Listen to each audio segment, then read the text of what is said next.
Shalom. Welcome back. First and foremost, I want to give all glory, praises, and honors to Yahweh, Ahchyam, Yahweh Shai. I want to give double honors to the apostles and the elders of Great Millstone. And salutation to you, Ahchyam, pushing his word, sincerity, and truth. Back with another lesson. And today is just going to be kind of like a little health lesson. I'm going to go into an article dealing with something I found on mouthwash. All right, believe it or not, mouthwash.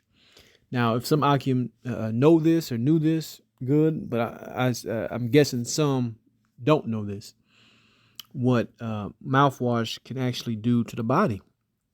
It can actually increase your chance of getting diabetes. It can lower your testosterone. All right. And it can, what else it can do? It can kill off basically the bacteria in your mouth, right? Diminishing the effect of when you exercise. All right. And I'm going to get into that because things I didn't know I found out in this article. Now, the name of this article is it says, here's why you may want to skip the mouthwash. And I'm going to post the article or link the article in the description. It says you may want to think twice before you take that morning swish of mouthwash. Your oral microbiome and the bacteria it houses may be more important to heart health than we ever thought, right? Now, this article is from 2019, and I'm going to try to paraphrase a lot of it because it's a pretty long article. But inside your mouth, you have microbiome, and that microbiome helps produce something called nitrous oxide, all right, which helps open up blood vessels to, have blood flow easily. All right. And that affects a lot of things from your heart to you getting hypertension, right? To lowering effects of testosterone, right? If blood is not flowing. All right. It says, in fact, using antibacterial mouthwash may significantly reduce the blood pressure lowering effects of exercise, according to a recent study published in Free Radical Biology and Medicine. The effect researchers are beginning to learn may be dependent on oral bacteria species and their use of nitrate, right? Just like I liken it to your intestines, and you take, what is it called? Not the bad bacteria, but the good bacteria. If you take, I just skipped my mind. But people take it as a supplement, right, to put good bacteria back inside of them. And you have the same kind of bacteria, right, in your mouth, man, right, which is a part of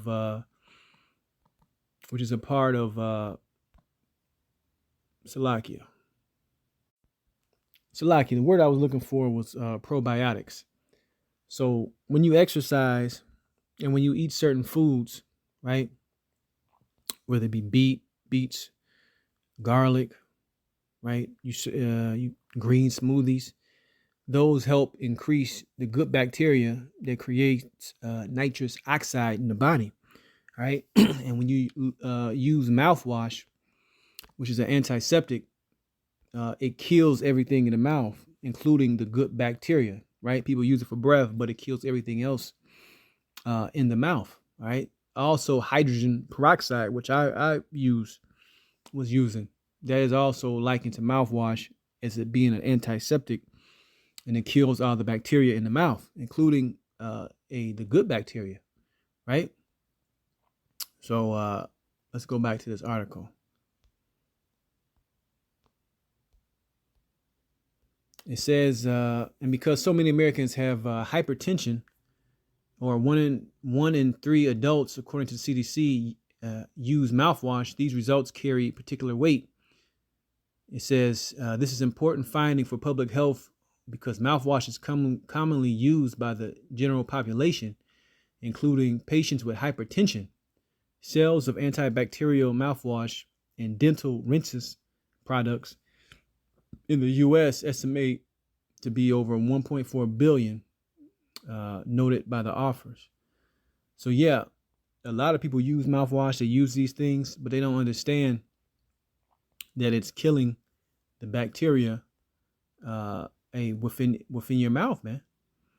Let me jump down. It says when we exercise, production of nitric oxide causes vasodilation, increasing circulation to the muscles, right? But after exercise, for unknown reasons, this response persists, right? So even after you get done exercising, you still have increased blood flow, right? And brothers that bodybuild, do exercise hard at the gym, they can tell you that you're still going to be burning calories. You're still going to have muscles building themselves. You're going to have blood circulating after a good day in the gym.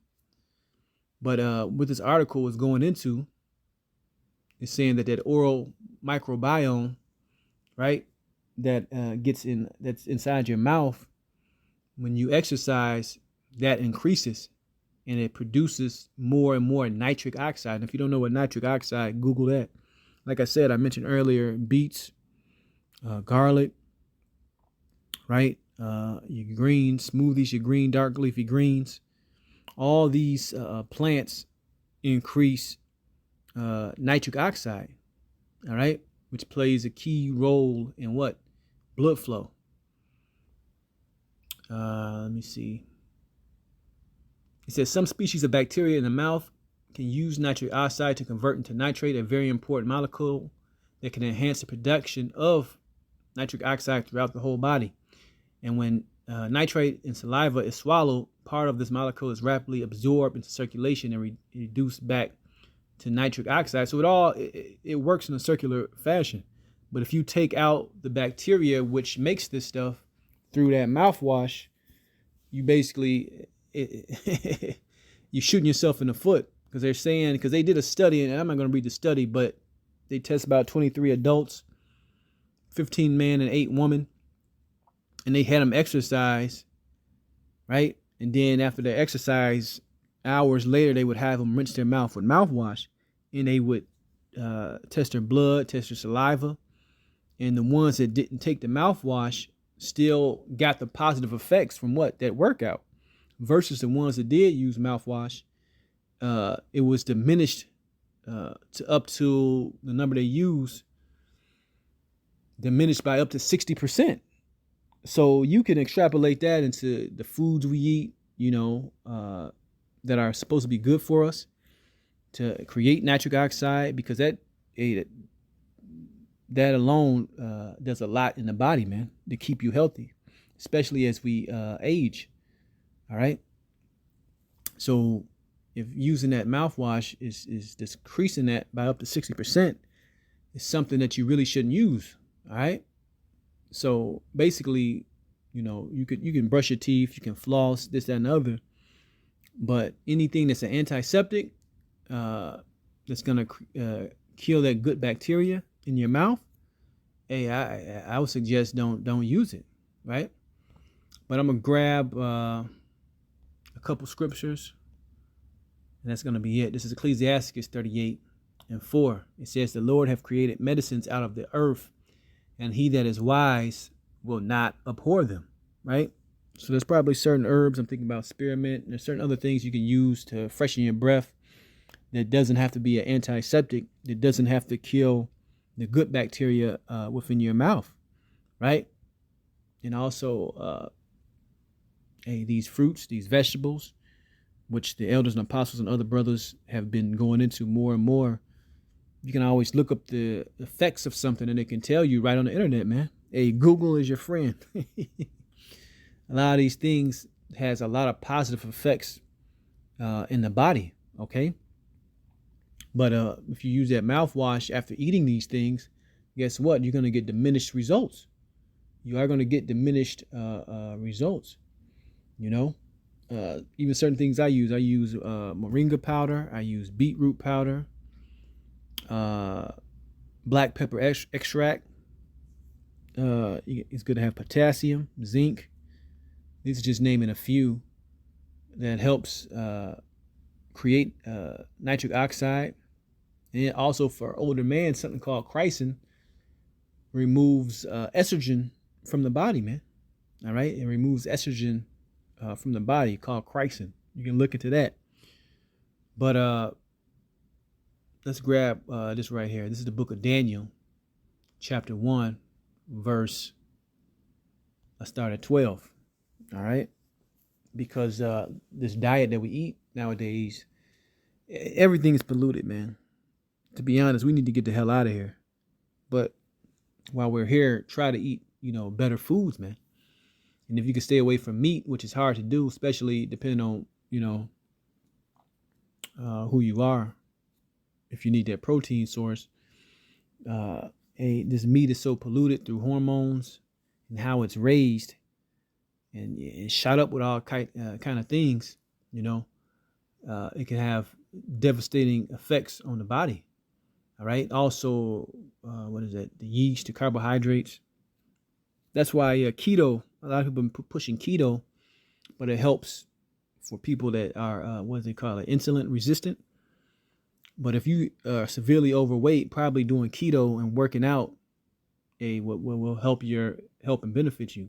This is Daniel chapter 1, verse 12. Right? It says, "Prove thy servants, I beseech thee." And this is Daniel. You can read up in Daniel, the first chapter. Basically, he didn't want to eat the king's meat. All right. But this is what he said he did want to eat. All right. He didn't want to eat the king's meat. This is Daniel 1 and 12. It says, "Prove thy servants, I beseech thee, 10 days, and let them give us post is vegetable." When you go into that word, post to eat and water to drink. So basically, Daniel was saying, let us just go on a cleanse. Let us just eat vegetables and drink water. We don't want to have anything to do with meat. Verse 13, "Then let our countenance be looked upon before thee, and the countenance of the children of that eat of the portion of the king's meat. And as thou seest, deal with thy servants." So he consented to them in this matter and proved them 10 days. So he consented. He let them do it.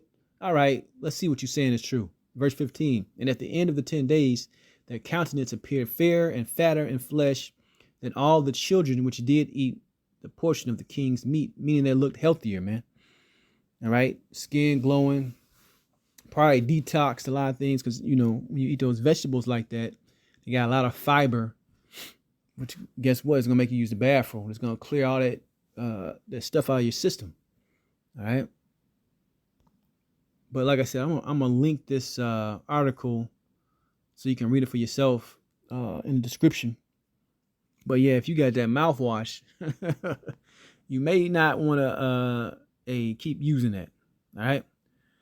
But with that, I hope this was edifying. I want to give all glory, praise, and honors to Yahweh, Ba'ashem Yahweh Shai, and shalom the next time.